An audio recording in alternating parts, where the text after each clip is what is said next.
बागेश्वर धाम पीठाधीश्वर धीरेन्द्र शास्त्री द्वारा 7 नवंबर से 16 नवंबर दिल्ली से वृंदावन पदयात्रा में शामिल होने और पूर्ण समर्थन देने के लिए सनातन राष्ट्र सेना की बैठक सुंदरक रोड स्थित MRC आयुर्वेद पर की गई। सनातन राष्ट्र सेना के अध्यक्ष डॉक्टर अभिषेक शर्मा ने कहा कि हमारे संस्था की ओर से 300 सनातनी मुस्लिम पदयात्रा में भाग ले रहे हैं, जिसमें सनातनी फैज खान, सनातनी नाजिया इलाही खान, एक्स मुस्लिम सलीम वास्ती, एक्स मुस्लिम फिरोज आलम आदि भारत के सुप्रसिद्ध मुस्लिम इस पदयात्रा में धीरेन्द्र शास्त्री के साथ साथ चलेंगे।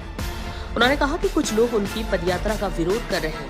अगर पदयात्रा में जो भी विघ्न करेगा, हम सब सनातनी एक साथ होकर उनका मुंह तोड़ जवाब देंगे। सनातन राष्ट्र सेना धीरेन्द्र शास्त्री के साथ सदा है और खड़े रहेंगे। संस्था के उपाध्यक्ष हरीश बंसल ने कहा कि मेरा तन मन धन समस्त सनातन राष्ट्र के लिए समर्पित है।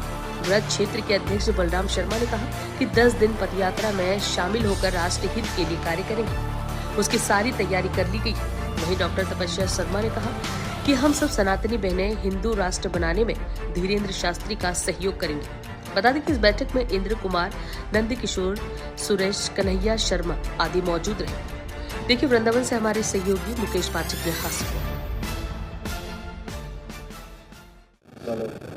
सनातन यात्रा निकल रही है।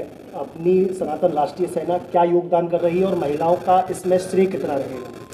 महिलाओं का बिल्कुल श्रेय रहेगा, क्योंकि हिंदू राष्ट्र घोषित होता है तो सबसे प्रथम जो सुरक्षा है वो महिलाओं की है। हमारी आगामी जो हमारी बच्चियां हैं उनकी सुरक्षा के हेतु ही धीरेन्द्र शास्त्री जी ने इतना बड़ा कदम उठाया है।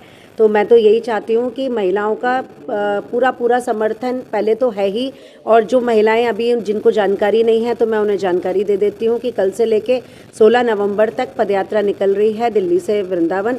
तो अधिक से अधिक संख्या में शामिल हों और उनकी इस पदयात्रा में बढ़ चढ़ के हिस्सा लें, जिससे कि हिंदू राष्ट्र घोषित होने में उनका योगदान रह सके। आज वृंदावन में संगोष्ठी रखी गई है MRC आयुर्वेदा पर, क्या उद्देश्य है संगोष्ठी का? देखिए, सनातन राष्ट्र सेना द्वारा जो आगामी 7 नवंबर से 16 नवंबर में धीरेन्द्र शास्त्री बागेश्वर धाम वाले उनकी पदयात्रा है, उसके समर्थन में ये संगोष्ठी रखी गई है। समर्थन एक तरफ आप वृंदावन में बैठ करके कर रहे हैं, एक तरफ वृंदावन मथुरा में ही एक और संगठन है वो विरोध कर रहा है मुस्लिम समुदाय का। वो कह रहा है कि इसमें कट्टर मुस्लिम नहीं आने चाहिए। आप कहते हैं कि हम मुसलमानों को साथ में लेकर के चल रहे हैं। ये दो मतभेद क्यों, जबकि आप भी वृंदावन से हैं, वो मथुरा से हैं? देखिए, जो मथुरा से हैं वो अपने साथी हैं, हो सकता है ना समझ पा रहे हों, क्योंकि हम पिछले 3-4 महीने से लगे हुए हैं। जितने भी भारतवर्ष के टॉप मोस्ट सनातनी मुस्लिम हैं या एक्स मुस्लिम हैं, सबसे हमने संपर्क किया।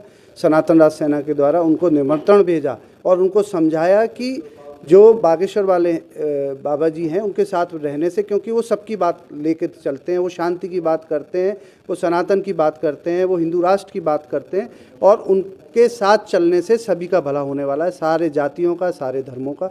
ये बात हमने उनको 4 महीने लगे सबको समझाने में। उसके बाद में उनसे मैंने मुलाकात करवाई और मुलाकात होने के बाद वो बिल्कुल संतुष्ट हो गए, और उसके बाद 300 मुस्लिम जो कि ऑफिशियल है लेकिन आएंगे हज़ारों मुस्लिम उनके साथ चलने को तैयार हो गए। आज देखें, पूरे भारत में एक नई क्रांति आई है। सनातनी मुस्लिम तो कोई जानता ही नहीं था।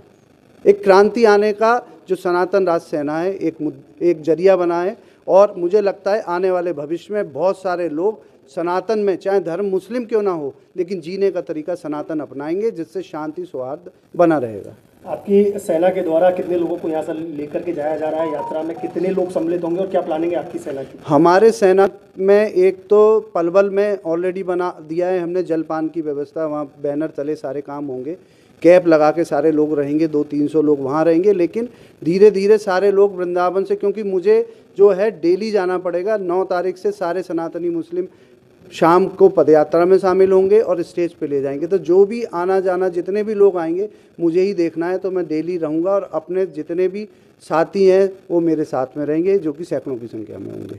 क्या अनुमान लगाया जा रहा है कि इस यात्रा में कितना जनबल आने की संभावना है, अगर आपसे ये व्यक्तिगत पूछा जाए तो? मुझे लगता है, जैसा मैंने देखा है, मुझे लगता है 10 लाख से नीचे लोग इसमें इस पदयात्रा में नहीं रहेंगे। कम से कम 10 लाख लोग इसमें रहेंगे, बल्कि ऊपर ही रहेंगे।